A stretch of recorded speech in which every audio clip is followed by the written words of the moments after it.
What's up guys, my name is Ace, and today we're going to be going over a video that is one of the most requested videos from me right now, and that is what sound settings do you use and how are you able to hear footsteps so effectively when there's so much action and everything going on, and how do you tell between enemy footsteps and teammates footsteps and everything like that.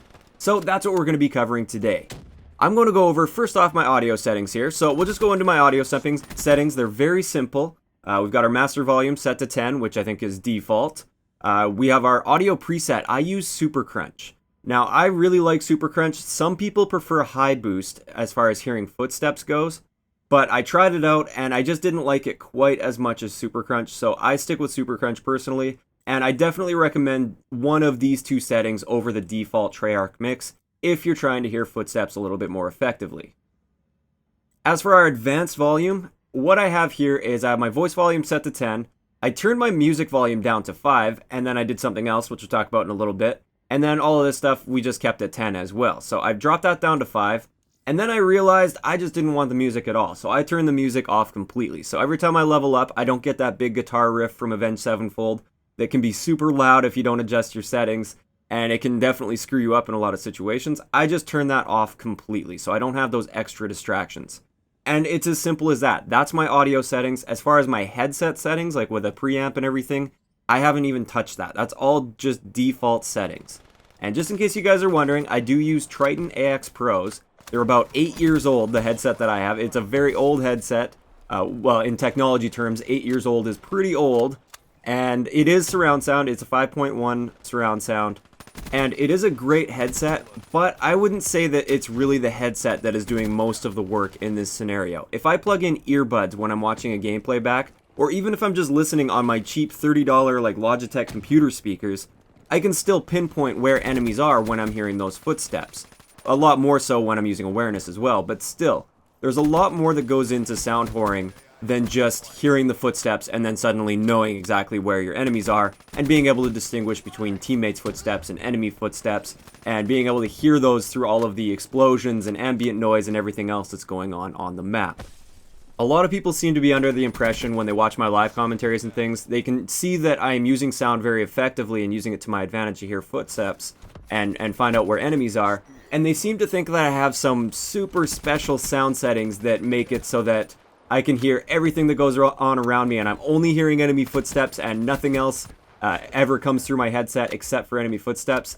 And that's simply not true. There's a lot more that goes into sound whoring, especially in game modes that aren't like search and destroy or free for all, because that's pretty simple. If you hear a footstep in free for all, it's obviously someone you want to kill.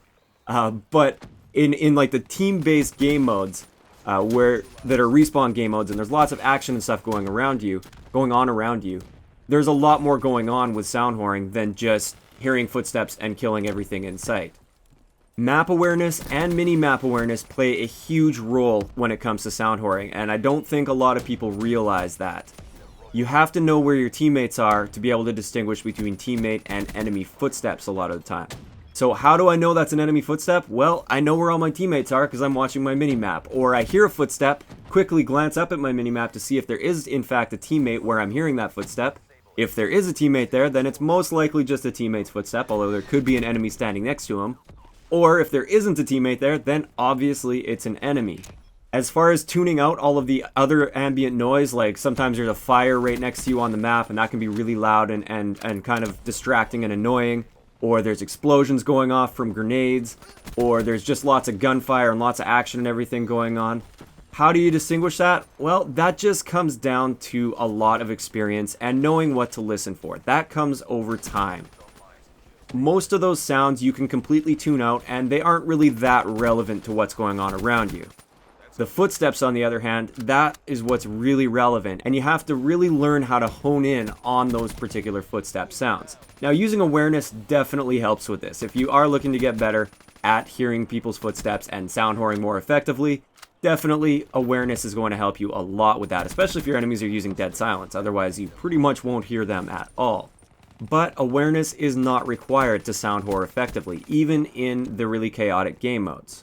Just keep in mind, it's not as simple as buying a really expensive headset, plugging it in, copying my audio settings, and then suddenly knowing where everyone is on the map. It's not as simple as that. There's a lot more that goes into it, and you have to combine it with your map knowledge, your mini-map awareness, and your spawn knowledge.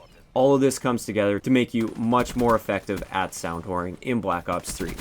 So that's pretty much all I wanted to cover today. I wanted to share those audio settings with you guys and share the fact that I don't really have anything too special going on as far as my audio settings, and there's a lot more to it than just picking the right audio settings and having an expensive headset. If you enjoyed the video, a like rating is always appreciated, and don't forget to subscribe for more if you haven't already. I'll talk to you guys next time.